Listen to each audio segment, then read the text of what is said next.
Saudações a todos os alunos do curso de Licenciatura em Química EAD. Sejam todos muito bem-vindos a mais uma videoaula da disciplina de Princípios de Equilíbrio Químico. Na videoaula de hoje, nós começaremos um novo capítulo, o capítulo 2, que versa sobre equilíbrio ácido-base. E para começar esse capítulo, eu trago aqui para vocês uma imagem. E, observando essa imagem, nos remete a uma sensação que temos ao ingerir alimentos cítricos, como, por exemplo, o limão, que é a sensação de azedo. Tá bom? Os ácidos, por exemplo, eles têm um sabor azedo. Então, a gente associa ácidos ao sabor azedo. Além disso, eles fazem com que certos corantes mudem de cor.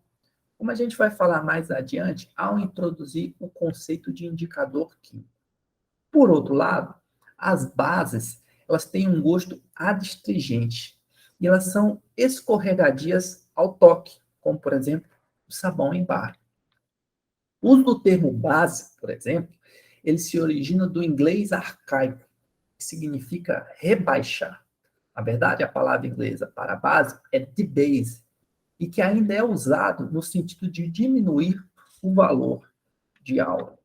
Nesse sentido, quando uma base é adicionada a um ácido, a base rebaixa a quantidade de ácido.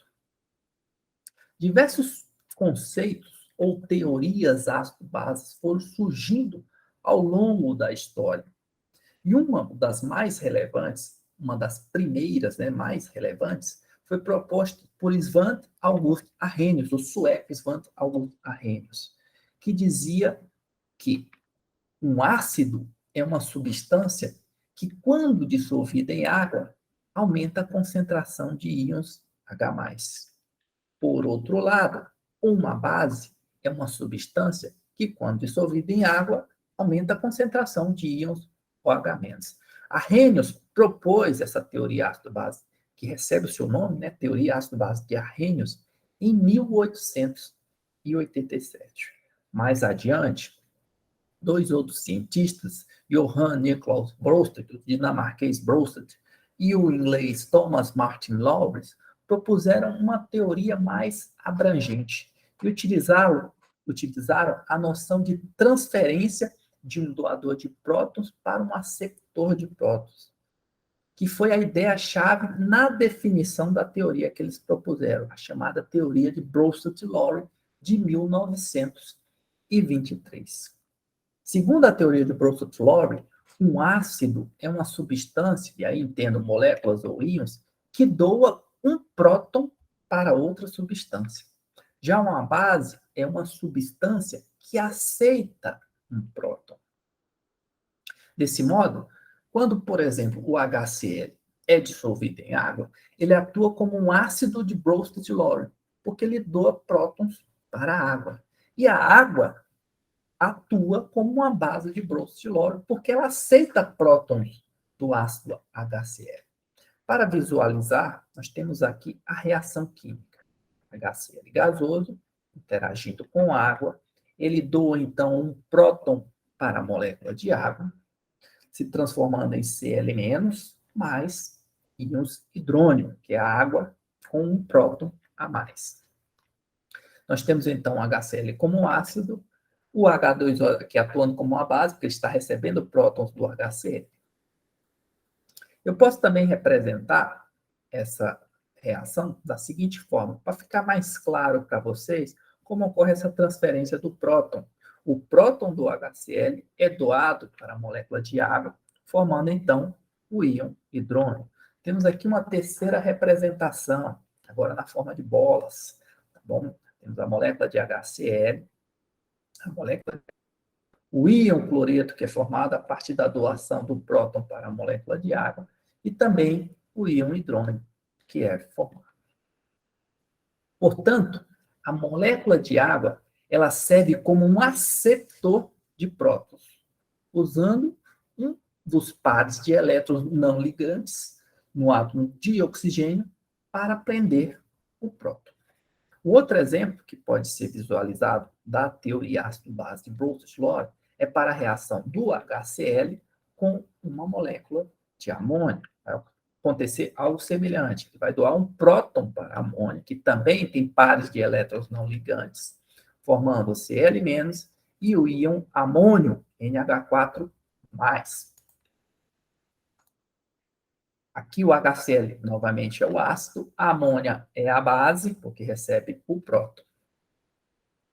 Temos aqui mais uma representação com estruturas de Lewis, para facilitar a visualização da doação do próton do HCl para o par de elétrons não ligantes da amônia, formando, então, o íon amônio. A transferência de um próton sempre envolve, então, tanto um ácido, que é o doador, quanto uma base, que é o meu aceptor. Em outras palavras, uma substância pode funcionar como um ácido somente se, simultaneamente, outra substância comportasse como uma base. Dentro da teoria ácido-base de Bronsted-Lowry, as reações ocorrem aos pares. Eu tenho que ter um ácido e uma base, um doador e um aceptor.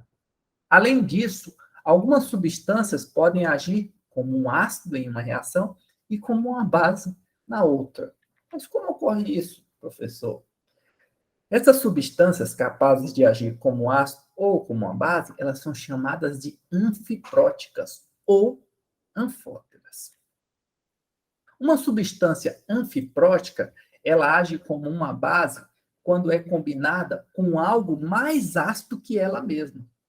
Por outro lado, ela age como um ácido quando ela é combinado com algo mais básico que ela própria. Considere, por exemplo, a reação do ácido genérico HA com uma molécula de água. Nesse primeiro momento, o HA doa um próton para a molécula de água, formando a espécie A-, o íon, né, A-, e o íon hidrônio. Nesse caso, o ácido HA, como o próprio nome já diz, funciona como ácido. A espécie A- formada funciona como uma base. Já a água nessa reação funciona como uma base porque ela está recebendo um próton do ácido HA. E os íons hidrônios que receberam o próton estão prontos para doarem esse próton na reação inversa, que funcionam também como ácido. Agora, se pegarmos essa espécie A- formada aqui nessa primeira reação e reagirmos ela com uma molécula de água, ela vai formar, então, o HA pela doação de um próton da molécula de água para a espécie A- e liberar íons hidróxido. Percebam que agora nós temos a espécie A- novamente como uma base, a espécie H novamente como um ácido, mas a água agora atua como um ácido, porque ela doa o próton para a espécie A- e o OH- como uma base. Ou seja, dependendo da reação, a água funciona como uma base ou como um ácido. Por isso, ela, nesse caso, é uma substância anfiprótica. Um ácido e uma base como o H e o A-, que diferem apenas na presença ou na ausência de um próton, são então chamados de par ácido-base conjugado. Cada ácido tem uma base conjugada atrelada a ele, que é formada mediante a remoção de um próton desse ácido. Por exemplo, OH-, íons hidróxido, é uma base conjugada da água. A água é um ácido que, ao perder um próton, forma a base OH-. E a espécie A- é a base conjugada do ácido genérico HA. Para ficar mais claro isso, nós temos aqui a representação de uma reação da amônia, a molécula de água. Nós temos, então, a amônia como uma base. Ao adicionar um próton a essa amônia, que é uma base, ela forma o seu ácido conjugado, que é o íon amônio, tá bom? Quem vai adicionar esse próton à base? A molécula de água, que aqui atua como um ácido. Essa molécula de água, ao perder o próton para a amônia, vai formar a sua base conjugada, que são os íons hidróxido. Cada base tem, então, um ácido conjugado, formado pela adição de um próton a essa base. Assim, o íon hidrônio é o ácido conjugado do H2O. E o HA, o ácido HA, é o ácido conjugado da espécie A-. Vejamos aqui desse novo exemplo. Nós temos, então, o ácido HNO2, que doa esse próton para a molécula de água, porque ele é um ácido, ele é um doador de prótons. E ao perder esse próton, ele forma a base conjugada NO2-. Tá bom? Já a água, que aqui funciona como uma base, porque recebeu o próton do ácido HNO2, ao receber esse próton, forma, então, os íons de hidrônio, que é o seu ácido conjugado. Para a gente fixar melhor esses conceitos, eu trouxe, então, um exemplo prático aqui, que fala o seguinte: qual é a base conjugada dos seguintes compostos? HClO4, H2S, PH4+, e HCO3-. Pois bem, se removermos um próton do HClO4, nós vamos obter a espécie iônica ClO4-, que é a sua base conjugada. Tá bom? Quem doa o próton é o ácido, quem recebe o próton é a base conjugada, que é o que pede o problema, a base conjugada de cada composto desse. Então, o HClO4, ClO4-, e para as demais espécies são HS- para o H2S, pH3 para o pH4+, tá bom? Ele perdeu um próton, então ele perde essa carga que fica neutro, tá bom? E CO3 2- para o HCO3+. Mais um exemplo. Qual é o ácido conjugado dos compostos CN-, SO4 2-, H2O e HCO3? Percebam, aqui nós temos uma base e o ácido conjugado é essa espécie quando somamos a ele um próton, tá bom? Logo, o ácido conjugado, a base CN- vai ser o HCN. Já para as outras espécies, o ácido conjugado ao SO4 2- vai ser o HSO4-. O ácido conjugado à molécula de H2O vai ser a molécula de H2O mais um próton, ou seja, H3O+. E o ácido conjugado à espécie HCO3- vai ser H2CO3 com um próton a mais. Observe que o íon hidrogênio carbonato, HCO3- ou íon bicarbonato, ele é anfiprótico, porque aqui ele atua como uma base e aqui ele atua como um ácido, tá bom? Ele pode atuar das duas formas nos dois exemplos distintos, o que o configura como uma espécie anfiprótica. Vamos falar então um pouquinho agora sobre a força relativa desses ácidos e bases. Bem, quanto mais forte for um ácido, mais fraca será a sua base conjugada. Tenho isso em mente. Por outro lado, quanto mais forte for a base, mais fraco será o seu ácido conjugado. A figura 16.4 traz uma série de ácidos e bases com forças distintas. Tá bom? Observando com mais atenção essa figura, nós temos aqui regiões que separam algumas classificações desses ácidos. Para os ácidos, nós podemos observar que de baixo para cima nós aumentamos a força desses ácidos. Já para a base, de cima para baixo, nós aumentamos a força da minha base. Essas primeiras três bases aqui são bases que possuem basicidade insignificante. Logo, os ácidos correspondentes a elas vão possuir alta acidez, como a gente vai ver daqui a pouco.